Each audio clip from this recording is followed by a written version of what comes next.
Мен ушинче болот турбайбы? Мен деле мындай чымын бар, мен деле өзүмдү өзүм күлдүрө берем депчи. Үйдөгүлөрдү күлдүрө берем. Анан ошондон кийин стендап менен ооруп калдым. Эмнеге Гузи деп жүрөсүз? Атыман уялып, сахнанын аркасында тургам, ошол жерден жүрөм жарылып өлүп калганбы депчи. Мурунку жолдошуңуз жөнүндө, балаңыз жөнүндө негизи Ал нерсени айтсам, жакшы болсо эмнеге кетип калдың, өзүң жиндейсиң да деп айтышы мүмкүн. Ошон үчүн бул сурооду мага аябай тердеп кеттим го.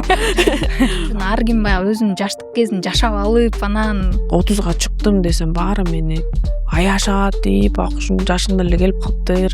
Сен деген картайганда жалгыз каласың, анан тине мындай депчи, мен картайганга чейин эми табармын.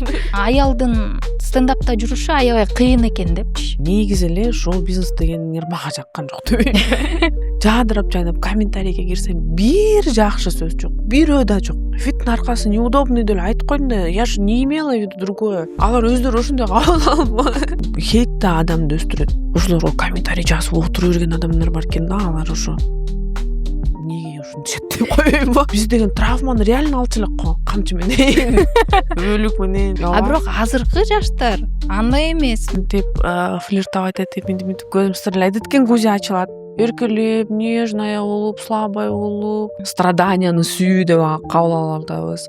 Ошол нерсени окуп койгула дегендей. Мыкы. Сени мактадым азыр.